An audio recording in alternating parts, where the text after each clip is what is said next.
Hello বন্ধুরা, কেমন আছো সবাই? তো আই হোপ সকলেই ভালো আছো। অ্যান্ড আজকের এই ভিডিওতে আমরা ক্লাস 8-এর বা অষ্টম শ্রেণীর থার্ড ইউনিট টেস্ট 2025-এর অর্থাৎ ফাইনাল পরীক্ষার বাংলা প্রশ্নপত্র উত্তর সহ সম্পূর্ণ নির্ভুলভাবে উপস্থাপন করব। অ্যান্ড এই কোশ্চেনগুলি থেকে তোমরা 100% হুবহু অনেক প্রশ্ন ফাইনাল পরীক্ষায় কমন পাবে। চ্যালেঞ্জ রইল, দেখে নিও। সো প্রথমে তোমাদের সিলেবাসে কি পড়তে হবে একটু দেখে নাও। তো তোমাদের পড়তে হবে গদ্য থেকে জেলখানা চিঠি, আদাব, হরিচরণ বন্দ্যোপাধ্যায়, শুভা, পরাজয় ও টিকিটের অ্যালবাম। কবিতা থেকে করতে হবে শিকল পরার গান, স্বাধীনতা, ঘুরে দাঁড়াও, মাসি পিসি ও লোকটা জানলই না।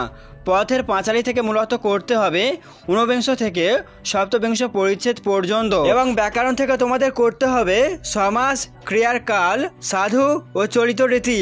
এবং করতে হবে নির্মিতি থেকে প্রবন্ধ রচনা ও পত্র রচনা। এবারে তোমরা প্রশ্নের কাঠামো ও নাম্বার বিভাজনটা একটু দেখে নাও। তো গদ্য থেকে এমসিকিউ থাকছে 3টি, এসএকিউ থাকছে 3টি, 2 নম্বরে 2টি প্রশ্ন, 5 নম্বরে 2টি প্রশ্ন, টোটাল 20 নাম্বার। কবিতা থেকে এমসিকিউ থাকছে 3টি, এসএকিউ থাকছে 3টি, 2 নম্বরে 2টি প্রশ্ন এবং 5 নম্বরে 2টি প্রশ্ন, টোটাল 20 নাম্বার। ব্যাকরণ থেকে 5টি এমসিকিউ থাকছে এবং এসএকিউ থাকছে 5টি। সহায়ক পাঠ অর্থাৎ পথের পাঁচালী, এখান থেকে এসএকিউ থাকছে 2টি এবং 3 নম্বরের একটি প্রশ্ন এবং 5 নম্বরের একটি প্রশ্ন, টোটাল 10 নাম্বার। নির্মিতি অর্থাৎ প্রবন্ধ রচনা থেকে তোমাদের থাকছে 6 নাম্বার এবং পত্র রচনা থেকে থাকছে 4 নাম্বার, টোটাল 10 নাম্বার। অতএব তোমাদের মোট 70 নাম্বারের পরীক্ষা হচ্ছে এবং 2 ঘন্টা 30 মিনিটের মধ্যে উত্তরগুলি কিন্তু কমপ্লিট করতে হবে। তো চলে আসবো আমরা একের দাগের প্রশ্নে। সঠিক উত্তরটি বেছে নিয়ে লেখো। তো প্রথম প্রশ্নটি দেখো, হরিচরণ বন্দ্যোপাধ্যায় শান্তিনিকেতনের কাজে যোগ দিয়েছিলেন 1309 সালে, 1301 সালে নাকি 1313 সালে? সঠিক উত্তরটি হবে 1309 সালে। পরের প্রশ্ন, শুভার বাবা কে? মধুসূদন, হরিপদ নাকি বাণীকণ্ঠ? সঠিক উত্তরটি হবে বাণীকণ্ঠ।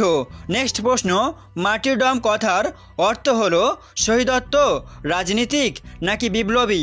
সঠিক উত্তরটি হবে শহীদত্ব বা আত্মবলিদান। নেক্সট প্রশ্ন, নাগরাজনের কাকা তাকে টিকিটের অ্যালবাম পাঠিয়েছিল অস্ট্রেলিয়া থেকে, সিঙ্গাপুর থেকে নাকি কুয়ালালামপুর থেকে? সঠিক উত্তরটি হবে সিঙ্গাপুর থেকে। 1.5 ফুটবল মাঠে বার পূজা অনুষ্ঠিত হয়। সঠিক উত্তরটি হবে পয়লা বৈশাখে। 1.6 প্রশ্ন, স্বাধীনতা একটা শক্তিশালী রক্ত প্রবাহ, বীজ প্রবাহ নাকি শক্তি প্রবাহ? সঠিক উত্তরটি হবে বীজ প্রবাহ। নেক্সট প্রশ্ন, লোকটা 2 আঙুলের ফাঁক দিয়ে কি খসে পড়ল? সঠিক উত্তরটি হবে জীবন। নেক্সট প্রশ্ন, মাসি পিসি কোন ট্রেনে চাল তোলে? সঠিক উত্তরটি হবে লালগোলা বনগাঁ। নেক্সট প্রশ্ন, তুমি সরতে সরতে মিলিয়ে যাবে হাওয়ার মতো, বিন্দুর মতো নাকি তারাদের মতো? সঠিক উত্তরটি হবে বিন্দুর মতো। নেক্সট প্রশ্ন, আপনাদিগের এর চলিত ভাষার রূপটি হলো? সঠিক উত্তরটি হবে অপশান নাম্বার গ, আপনাদের। নেক্সট প্রশ্ন, ওদেরকে এর সাধু ভাষার রূপটি হলো? সঠিক উত্তরটি হবে অপশান নাম্বার ক, উহাদিগকে। নেক্সট প্রশ্ন অর্থাৎ আজকের লাস্ট এমসিকিউ প্রশ্ন, যে ক্রিয়া এখন সংগঠিত হচ্ছে তাকে বলে? সঠিক উত্তরটি হবে ঘটমান বর্তমান। চলে আসছি আমরা 2 দাগের প্রশ্নে। প্রথম প্রশ্নটি দেখো, আদাব গল্পে নাওয়ের মাঝির পুঁটুলির মধ্যে কি ছিল? খুবই গুরুত্বপূর্ণ একটা প্রশ্ন। উত্তরটি হবে পুঁটুলির মধ্যে মাঝির স্ত্রী ও পোলামাইয়ার জন্য কাপড়, 2টি জামা, ঈদের পর্বের জন্যই মাঝি কিনেছিল। আর আদাব গল্পে কোন নদীর প্রসঙ্গ রয়েছে? যারা পারবে অবশ্যই কমেন্টে আমাকে জানাবে। 2.2 এর প্রশ্ন, টিকিটের অ্যালবাম গল্পটি বাংলায় কে তর্জমা করেছেন? সঠিক উত্তরটি হবে অর্ঘ্যকুসুম দত্তগুপ্ত। নেক্সট প্রশ্ন, লেখক সমরেশ বসুর ছদ্মনামটি কি? উত্তরটি হয়ে যাবে কালকুট। নেক্সট প্রশ্ন, হরিচরণ বন্দ্যোপাধ্যায় প্রণীত অভিধানটির নাম কি? উত্তরটি হবে বঙ্গীয় শব্দকোষ। নেক্সট প্রশ্ন, এটিও গুরুত্বপূর্ণ। শুনে শুনে কান পচে গেল, কি শুনে কান পচে যায়? সঠিক উত্তরটি হবে সময় আসলে সব কিছু পাওয়া যাবে, সব আশাই পূর্ণ হবে, এই শুনতে শুনতে কান পচে গেল। নেক্সট প্রশ্ন, এটিও অত্যন্ত গুরুত্বপূর্ণ একটা প্রশ্ন। শিকল পরা ছল বলতে কবি কি বোঝাতে চেয়েছেন? উত্তরে তোমরা লিখবে শিকল পরা ছল বলতে বন্ধনে আবদ্ধ হওয়াটা যে একটা অভিনয় ছলনা, এমনটাই কবি বোঝাতে চেয়েছেন। নেক্সট প্রশ্ন, মাসি পিসিরা কখন ঘুম থেকে ওঠে? উত্তরটি হয়ে যাবে রাত থাকতে থাকতেই মাসি পিসিরা ঘুম থেকে ওঠে। নেক্সট প্রশ্ন, আলাদিনের আশ্চর্য প্রদীপ আসলে কি? এটিও গুরুত্বপূর্ণ। তো উত্তরে তোমরা সুন্দর করে এভাবে লিখবে, আরব দেশের উপকথায় বর্ণিত এক অলৌকিক ক্ষমতা সম্পন্ন প্রদীপই হলো আলাদিনের আশ্চর্য প্রদীপ। নেক্সট প্রশ্ন, সাধু ও চলিত রীতির বৈশিষ্ট্য লেখো। এটিও গুরুত্বপূর্ণ। উত্তরটি হবে সাধু রীতিতে তৎসম এবং অপ্রচলিত শব্দ ব্যবহারের প্রাবল্য দেখা যায়, যেমন তরঙ্গ, অশ্বচালনা প্রভৃতি, এবং চলিত রীতির অর্ধতৎসম, তদ্ভব, দেশি এবং বিদেশি শব্দের প্রয়োগ অনেক বেশি। এবারে চলে আসবো আমরা পরের প্রশ্নে। প্রশ্নটি দেখো, দ্বিগু শব্দের আক্ষরিক অর্থ কী? উত্তরটি হবে দ্বিগোর বিনিময়ে কেনা। 2.11 প্রশ্ন, সন্ধি ও সমাসের মধ্যে একটি পার্থক্য লেখো। উত্তরটি হবে সন্ধিতে ধ্বনিগত মিলন লক্ষ্য করা যায় আর সমাসে পদগত মিলন লক্ষ্য করা যায়। নেক্সট প্রশ্ন, সমাস শব্দের সাধারণ অর্থ লেখো। উত্তর হবে সংক্ষিপ্ত করা। 2.13 প্রশ্ন, অপু হরিহরকে কোন বই বারবার কিনে আনতে বলেছিল? তো উত্তরে তোমরা লিখবে অপু হরিহরকে পদ্মপুরাণ বইটি কিনে আনতে বলেছিল। 2.14 প্রশ্ন, সর্বজয়া ও দুর্গা কচুর শাক তুলতে কোথায় গিয়েছিল? উত্তরটি হবে জামতলায়। নেক্সট প্রশ্ন, কোন স্টেশন থেকে অপুরা ট্রেন ধরেছিল?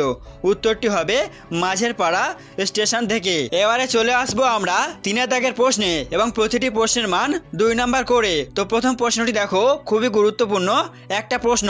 প্রশ্নটি হচ্ছে, ডাস্টবিনের দুই পাশে দুটি প্রাণী, প্রাণী দুটির পরিচয় দাও। উত্তরটি হবে ডাস্টবিনের দুই পাশে দুটি মানুষের, একজন সুতোকলের মজুর, সে জাতিতে হিন্দু, আর একজন নৌকার মাঝি, সে জাতিতে মুসলমান। দুজনেই ছিল দাঙ্গা পীড়িত। অথবা হঠাৎ ডাস্টবিনটা একটু নড়ে উঠল, ডাস্টবিনটা নড়ে ওঠার পরেই কি দেখা গেল? এর উত্তরে তোমরা লিখবে, দেখা গেল নড়ে ওঠা ডাস্টবিনের দুই পাশে দুটি মানুষ অসহায়, প্রাণভয়ে ভীত, দু চোখে সন্দেহের দোলা, আর একজন হিন্দু অন্যজন মুসলমান। উৎকণ্ঠায় তাদের চোখে ভয় সন্দেহ মিলেমিশে আছে, দুজনেই দুজনকে হত্যাকারী ভাবছে। নেক্সট প্রশ্ন, এটিও গুরুত্বপূর্ণ। নাগরাজনের অ্যালবামের প্রতি সকলে আকৃষ্ট হয়ে পড়ল কেন? উত্তরে তোমরা সুন্দর করে এভাবে লিখবে, নাগরাজনের অ্যালবামটি ছিল সত্যিই খুবই সুন্দর, তার কাকা সিঙ্গাপুর থেকে এটি পাঠিয়েছিল। অ্যালবামের সুন্দর মলাট এবং তার অঙ্গসজ্জা ছিল নিখুঁত, তাতে ডাক টিকিটগুলি ছিল অত্যন্ত সুন্দরভাবে সাজানো। কোনো স্থানীয় দোকানেও এমন অ্যালবাম সহজে পাওয়া যেত না, তাই অ্যালবামটির প্রতি সকলে আকৃষ্ট হয়ে পড়েছিল। এবারে চলে আসবো আমরা 3.3 প্রশ্নে। সুভাষচন্দ্র কেন দিলীপ রায় প্রেরিত বইগুলি ফেরত পাঠাতে পারেননি? তো উত্তরটি হবে, লেখক সুভাষচন্দ্র বসু তার পরম বন্ধু দিলীপ রায়ের পাঠানো বইগুলি সব পেয়েছিলেন, কিন্তু ওই বইগুলি পড়ার জন্য জেলে অন্য অনেক পাঠক জুটে যাওয়ায় সেগুলি তিনি আর ফেরত পাঠাতে পারেননি। এবারে দেখো পরবর্তী প্রশ্ন, পরাধীন মানুষের স্বাধীনতা পাওয়ার পথগুলি কী কী? এটিও গুরুত্বপূর্ণ একটা প্রশ্ন। তো উত্তরে তোমরা লিখবে, স্বাধীনতা লাভ করার জন্য পরাধীন দেশে সাধারণ মানুষের একত্রিত হয়ে সংগ্রাম করতে হবে, প্রতিবাদের মাধ্যমে সকলকে সংঘবদ্ধ হয়ে ক্রমশ লড়াই চালাতে হবে, ভয় করে বা সমঝোতার মাধ্যমে স্বাধীনতা আদায় করা যাবে না। তবে শুধু প্রতিবাদ নয়, পাশাপাশি পরাধীন মানুষকে আত্মগঠন করার মধ্য দিয়ে নিজেকে যোগ্য করে তোলারও প্রয়োজন, অথবা স্বাধীনতা কোনোদিনই আসবে না। কবির এমন কেন মনে হয়েছিল? এটিও অত্যন্ত গুরুত্বপূর্ণ একটা প্রশ্ন। তো উত্তরে তোমরা লিখবে, কবি মনে করেন স্বাধীনতা মানুষের নিজস্ব অধিকারবোধ, যা প্রয়োগ করতে গেলে চাই তীব্র আন্দোলন, ভয়ঙ্কর শক্তির প্রবল প্রহার, ভয় বা সমঝোতা নয়, পিছিয়ে পড়া বা আপোষ নয়। স্বাধীনতা পেতে হবে আপন অধিকারের দাবিতে, না হলে কোনো দিনই স্বাধীনতা আসবে না। 3.5 প্রশ্ন, বাদিকের বুক পকেটটা সামলাতে সামলাতে লোকটার কি হলো?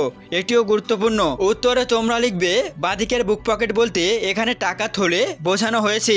রোজগার করা মানুষ বাঁদিকের পকেটেই দিনের উপার্জিত অর্থ রাখেন। আধুনিক মানুষেরা নিজেদের ধন সম্পত্তির রক্ষার দিকেই মনোযোগ দেন, তাই বাঁদিকের বুক পকেটের অর্থ সামলাতে গিয়েই তার জীবনকাল অতিবাহিত হয়ে গেল এবং অবশেষে তার মৃত্যু হলো। এবারে চলে আসবো আমরা 4 দাগের প্রশ্নে।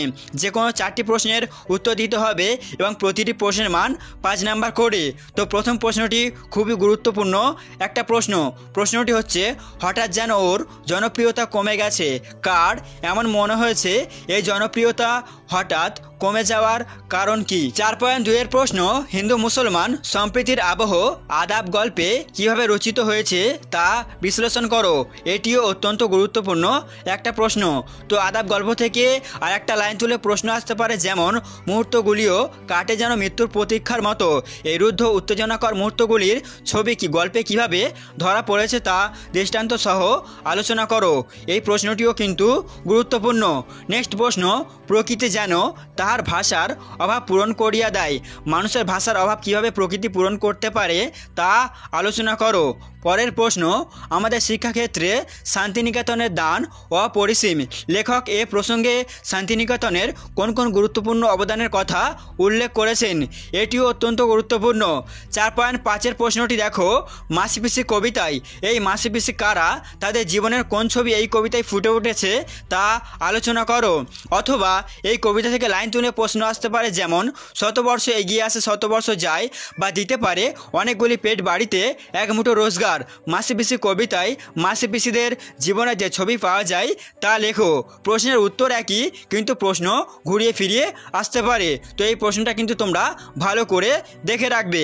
4.6 এর প্রশ্ন স্বাধীনতা একটা শক্তিশালী বীজ প্রবাহ, উক্তিটির তাৎপর্য ব্যাখ্যা করো। 4.7 এর প্রশ্ন এটিও অত্যন্ত গুরুত্বপূর্ণ একটা প্রশ্ন। লোকটা জানলই না কবিতার মূল বিষয়বস্তু কবিতা অবলম্বনে লেখো, বা দিতে পারে লোকটা জানলই না কবিতার নামকরণের সার্থকতা বিচার করো। প্রশ্নের উত্তর একই, কিন্তু প্রশ্ন ঘুরিয়ে ফিরিয়ে আসতে পারে।